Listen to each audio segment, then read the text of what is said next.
నమస్తే, welcome to 6 TV. నేను సువర్ణ. బులెటిన్ల details చూస్తే కాంగ్రెస్ 14 నెలల పాలనను చూసి పారిశ్రామికవేత్తలు పెట్టుబడులు పెట్టేందుకు ముందుకొచ్చారన్నారు సీఎం రేవంత్ రెడ్డి. ఇప్పటికే రాష్ట్రానికి 1,80,000 కోట్ల పెట్టుబడులు తీసుకొచ్చినట్లు సీఎం ప్రకటించారు. హైదరాబాద్లోని డాక్టర్ బిఆర్ అంబేద్కర్ రాష్ట్ర సచివాలయంలో రేవంత్ రెడ్డి మీడియా సమావేశంలో మాట్లాడుతూ విదేశాల నుంచి వస్తున్న పెట్టుబడులన్నీ తమ ఘనతేనని ప్రకటించారు. దావోస్ పెట్టుబడులపై తీవ్ర విమర్శలు వస్తున్న నేపథ్యంలో ఆయన ఈ వ్యాఖ్యలు చేశారు. కాంగ్రెస్ పాలనను చూసి విదేశీ సంస్థలు, ప్రముఖ కంపెనీలు పెట్టుబడులు పెట్టేందుకు ముందుకొచ్చాయని సీఎం పునరుద్ఘాటించారు. ఇక్కడ పెట్టుబడులు పెట్టడం ద్వారా అభివృద్ధి చేసే పరిస్థితి ఏర్పడుతుందని పేర్కొన్నారు. అయితే కొంతమంది కుట్ర పన్ని అక్రమ సంపాదనతో ఏదో చేయాలనుకుంటున్నారని ధ్వజమెత్తారు సీఎం రేవంత్ రెడ్డి. ఈరోజు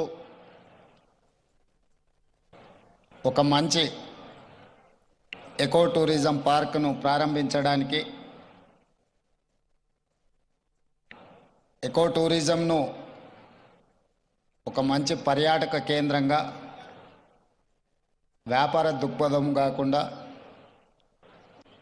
ఒక పర్యాటక క్షేత్రంగా తయారు చేసి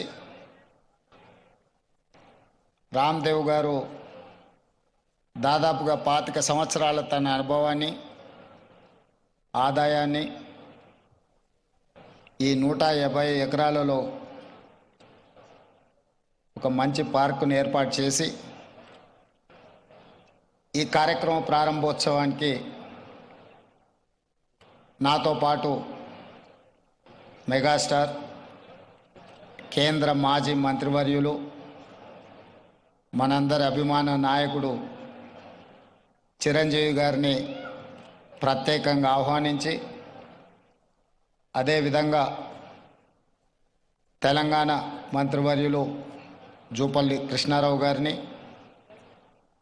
అదేవిధంగా చీఫ్ విప్ శాసనమండలి పట్నం మహేందర్ రెడ్డి గారిని, లోక్సభ సభ్యులు మిత్రుడు సీఎం రమేష్ గారిని, రాజ్యసభ సభ్యులు అనిల్ కుమార్ యాదవ్ గారిని, శాసనసభ్యులు మల్రెడ్డి రంగారెడ్డి గారిని, స్థానిక శాసనసభ్యులు కాలే యాదయ్య గారిని, ఇతర రంగారెడ్డి జిల్లా నాయకులందరినీ ఆహ్వానించి ఒక మంచి కార్యక్రమాన్ని ఏర్పాటు చేయడం జరిగింది.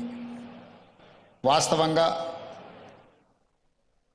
మా ప్రభుత్వం ఏర్పడిన తర్వాత అధికారులతో, మంత్రులతో చర్చించి తెలంగాణ రాష్ట్రం ఐటీ, ఫార్మా రంగాలలో రాణించడం, ఇన్ఫ్రాస్ట్రక్చర్ రంగాలలో దేశంలోనే ప్రముఖ సంస్థలు తెలంగాణ రాష్ట్రం నుంచి ఈరోజు నిర్మాణ రంగంలో రాణించినాయి. ఈరోజు